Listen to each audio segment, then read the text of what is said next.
and I hope you'll enjoy today's argument. First argument that we're hearing this morning is Richard Fonseca versus Taverna Imports Incorporated. Thank you, and may it please the Court, Dinah Stein on behalf of the petitioner, Richard Fonseca, and I will reserve 1 minute for rebuttal. Thank you. Thank you. And I'm going to start by just giving the court an update on where the proceedings ended. We had the oral ruling from Judge Hendon, which he then memorialized in the written order saying the offsets have been granted. Now, written orders actually with the structuring the offset were submitted to him. I presume that either the other side or he is waiting to hear what this court has to say on his certiorari jurisdiction, but he's already denied our motion for reconsideration in writing. He's done the order. Now, to start with the Taverna Imports judgment, because that's the one where we now have an offset order in this trial court, yet a competing appeal pending on the same issue, which has now been consolidated into this case, which happened during the progress of this certiorari proceeding. And at this stage, I don't think the two can be reconciled. This court has decided in the, I'll call it the Bank of America appeal that's been consolidated in this case, that it is going to consider offsets. That's the only implication from its consolidation.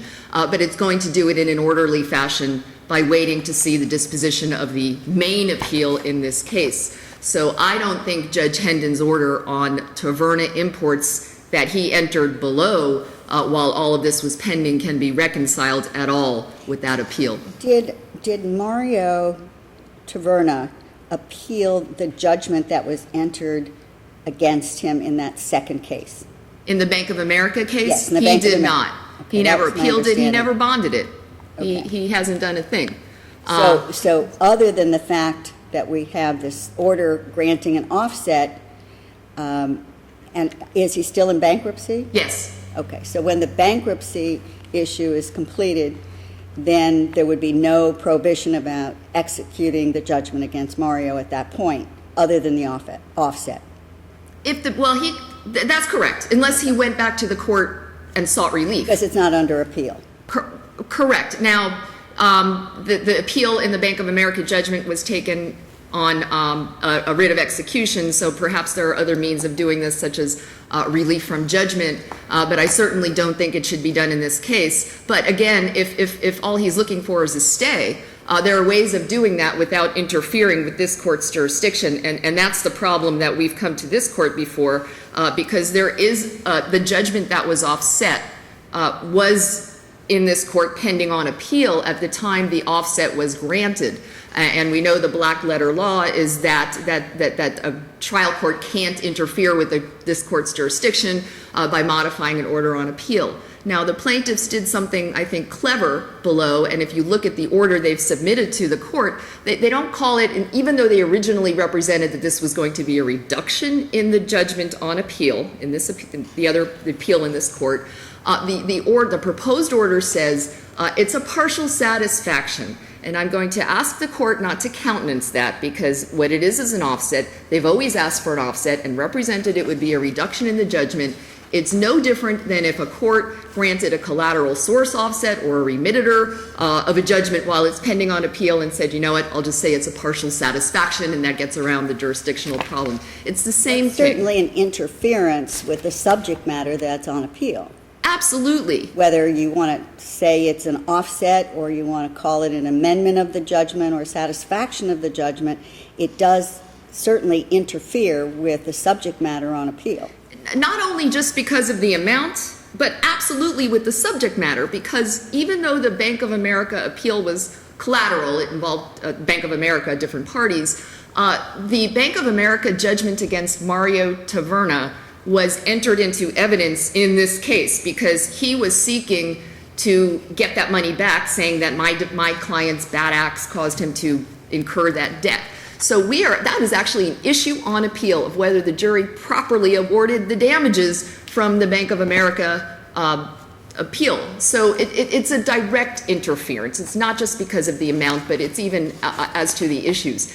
And frankly, even if this court were to disagree with me and say, you know what, it's a partial satisfaction, it's fine, Alternatively, it's absolutely a departure from the essential requirements of law because, and I have yet to find case law in Florida, I'm not really here to argue that today, but allowing an offset with different cases, but assuming it's even allowed, I think we have to stick with the old equity law, and that is, you don't offset a judgment that's alive and on appeal because of what's going to happen here, or at least a very realistic scenario. Because let's say we get a reversal of the main judgment and it's been offset. And the offset would have been improper. The offset not only would have been improper, the order says that the Bank of America judgments are satisfied. And I have yet to understand how a satisfied judgment can be brought back to life and reinstated years after it's been satisfied, because I don't think any court in the Bank of America action would have jurisdiction to reinstate a judgment because, we explained, hey, there was a certiorari proceeding and this is really what happened. Can't be done. And plus we have the bankruptcy. That actually segues into the question I was about to ask you. Is assume for a moment that we were to agree with you that this was a clear departure from established law by in two respects. One, the court exercising jurisdiction over a judgment that's on appeal, and secondly, taking two entirely separate cases and offsetting the judgments in one against the judgments in another case that are, although related, two separate cases.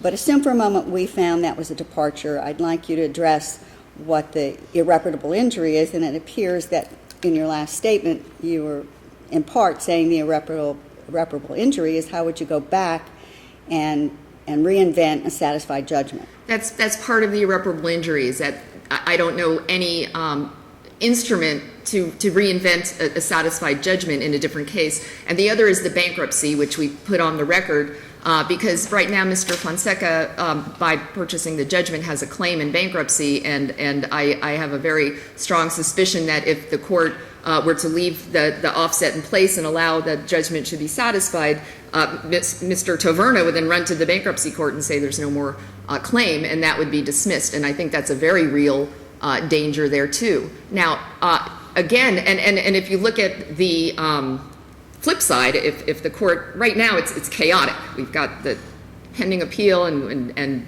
the danger of the satisfied judgments. On the other side, this court has stayed execution of the judgments. Now, Respondents' Counsel argued to Judge Hendon that only applied to the stock levy, but if you look at the order, it says that execution on the judgments, the Bank of America judgments, is stayed. So, well, that brings me to the next question then about the irreparable injury. If they're stayed, what is the irreparable harm? They're stayed as to us executing against them. The harm with the offset is, so what I'm saying is that there's no harm to the respondents if this court grants certiorari. There is definite irreparable harm to my clients if the court does not, because we may never get, it may have been and ultimately be an improper offset, and we don't get those judgments back. Counsel, from a practical standpoint, you've asked for prohibition in the alternative. I have. And we don't, you would agree that we don't need to reach the certiorari test and the prongs if we determine that the trial court lacks jurisdiction to proceed in such a manner so as to affect final judgments that are up on appeal with us. Is that correct? I agree with that. I agree. I think there's the jurisdictional prong, certiorari, and prohibition, and you never need to show irreparable harm when there is an absence of jurisdiction. So I would agree with that if it's just a jurisdictional issue, we don't have to show harm because the court couldn't act anyway. But as a backdrop, we certainly can show irreparable harm. There's one other problem, which I think... Very quickly, because if you'd like to reserve some more time. I'll be very extremely quick, and I just want to put this out there because it's important. But the other problem is that the court decided, or I guess Respondents' Counsel decided to argue in this court that the judgments in Bank of America overlap.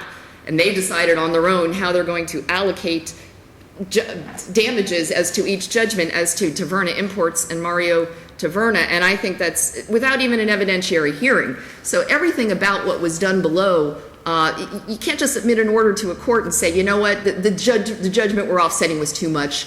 I've decided how we're going to allocate damages. Everything was wrong with that. We asked for at least an evidentiary hearing below, but I think there are much more fundamental problems, so we're asking the court to grant either certiorari or prohibition. I appreciate Your Honor's time. Thank you very much. Thank you.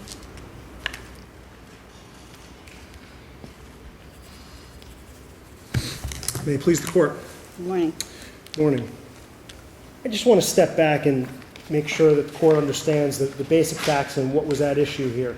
Well, I think we understand the facts. The question I have for you, would you like to introduce yourself or no? I'm Joshua Zipper on behalf of the respondents Mario Taverna and Taverna Imports. Counsel, once a notice of appeal is filed, how does the trial court have the ability to do what it did in this case when it would be affecting the actual issue before this court? Well, I don't believe it does affect the issue before the court. I don't see an offset any different from execution or collection, which pending appeal is proper. And in the event that a judgment is satisfied, that's pending appeal, gets reversed, then the trial court that issued that judgment has a duty, must order some form of restitution. And in this case, it's really easy to do. This is a paper transaction.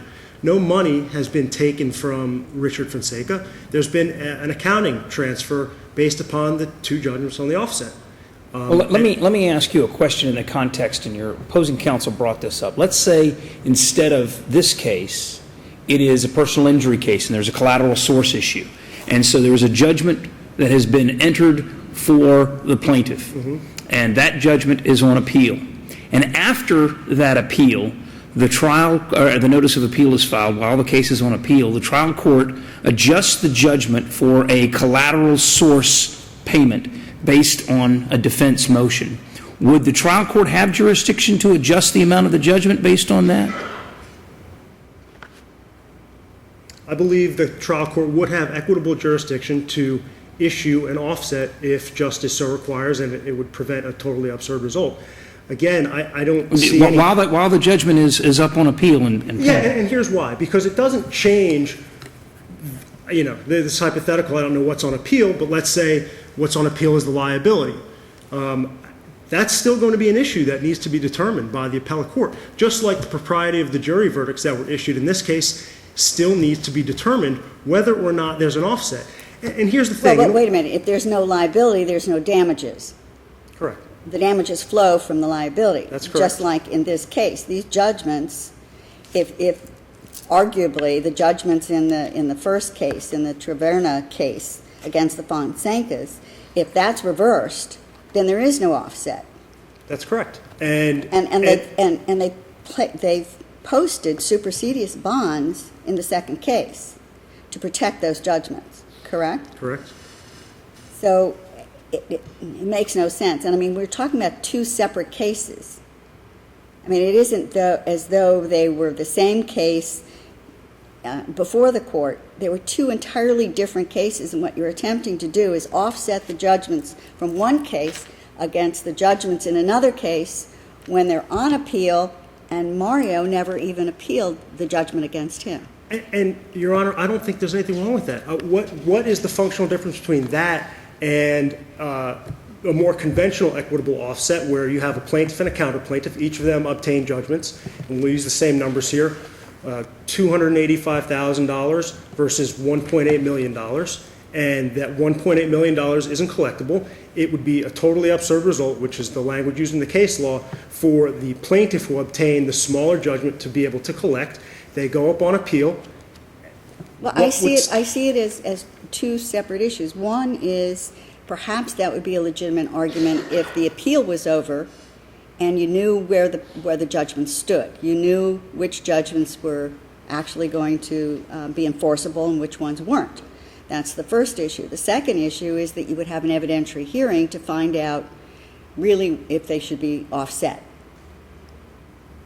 Yeah. I mean, it would seem that if Mario was contesting the nature of the judgment entered against him in the second case, then he should have either appealed or filed a supersedious bond or done something to protect execution against that judgment. He did neither. But he did the third option.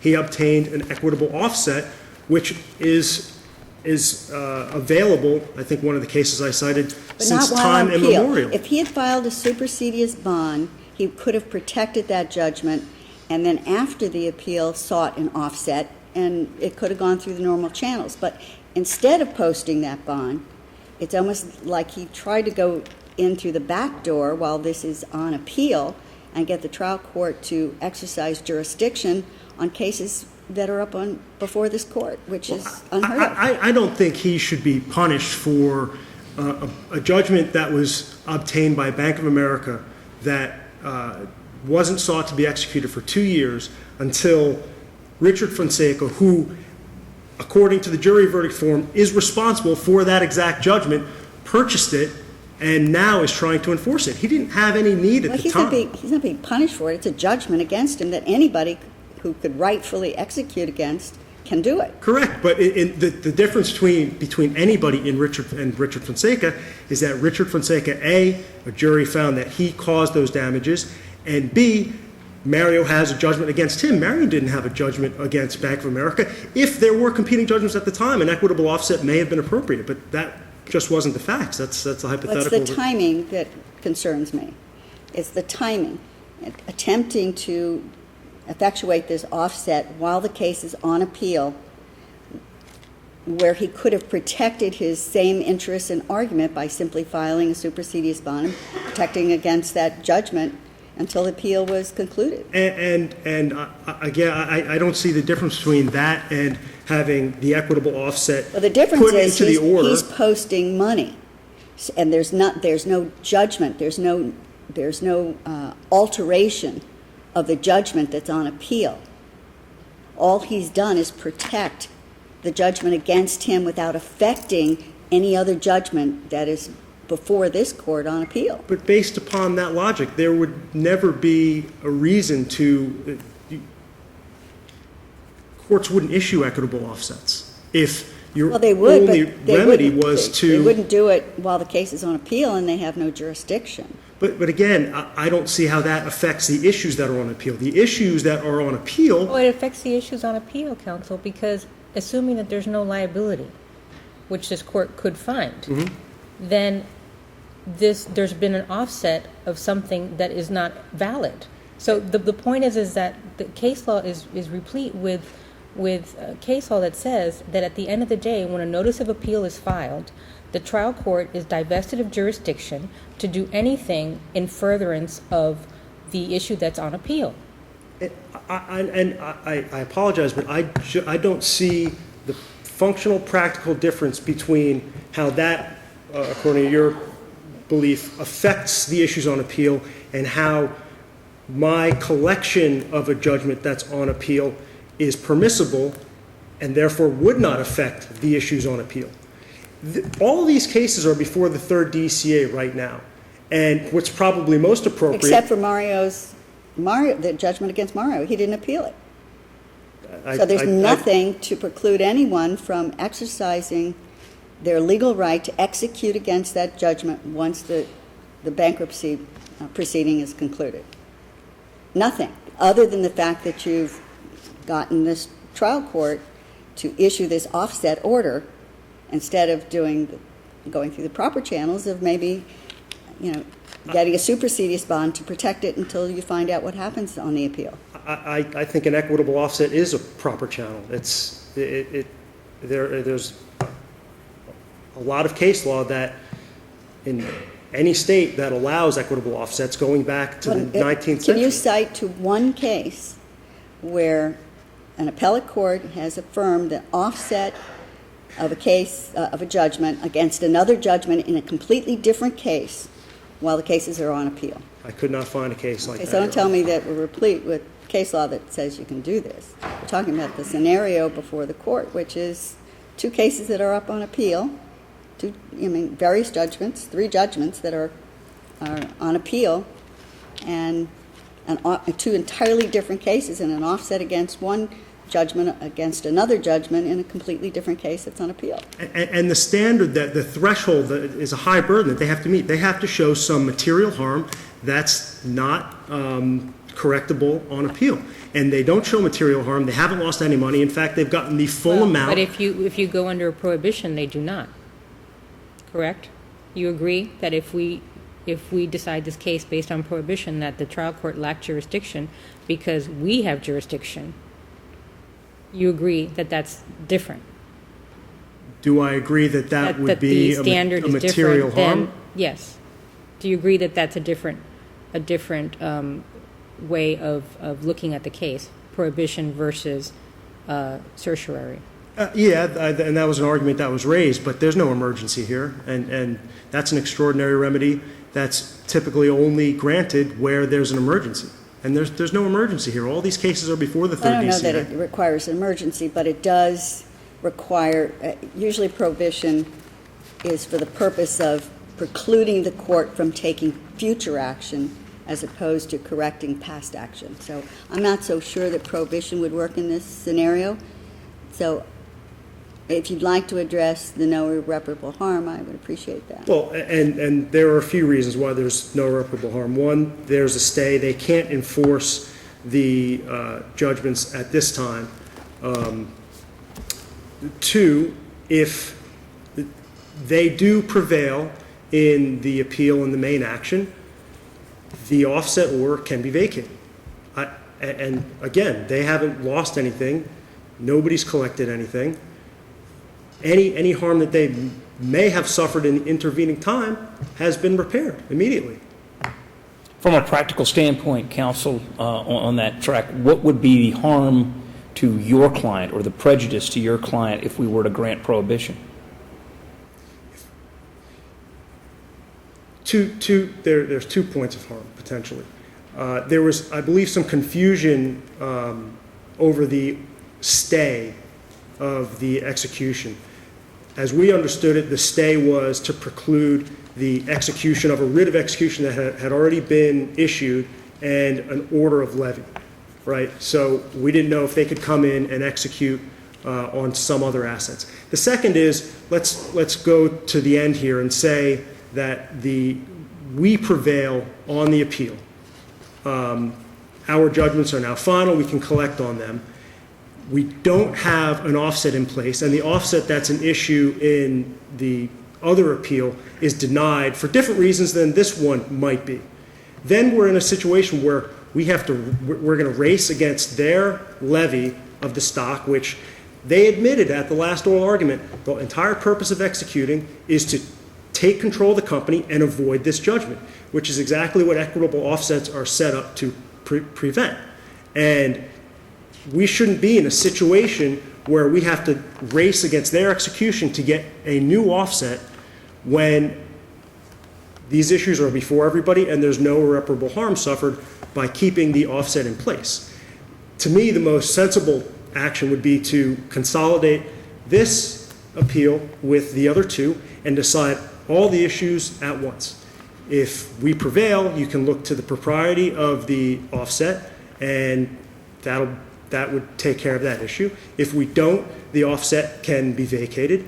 As of now, there hasn't been an order issued that says the Bank of America judgments are satisfied. All we have is an order saying our motion to offset is granted. That may make this entire petition for cert premature.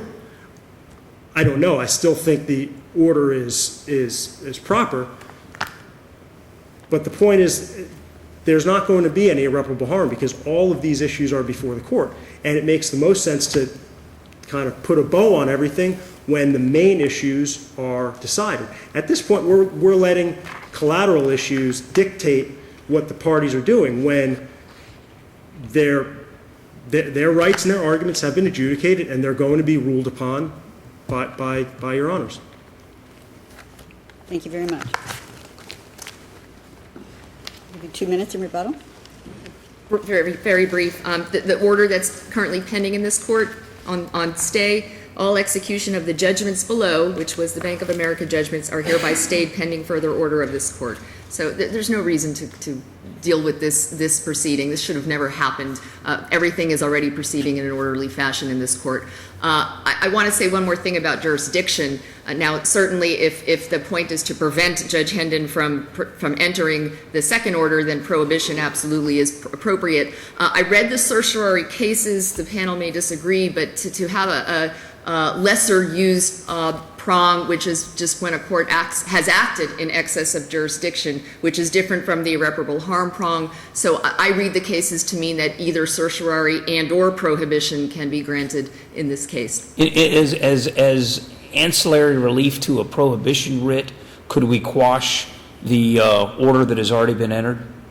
Absolutely. That's how I read the cases to mean, is that this court can and should quash the order that's already been entered and prevent Judge Hendon from entering any further order outside of his jurisdiction. But isn't prohibition limited to prospective actions by the court? Isn't that when you're asking I this court to understand. prohibit the court from taking future action? I don't know that could be the remedy for an order already issued by the trial court. Well, certainly a court can quash a denial of disqualification that's been entered. So I don't know if it's the same thing because it's an order that's going to allow Judge Hendon to act in excess of his jurisdiction. So I read the cases to say that this court can to prevent further actions. What's your best case?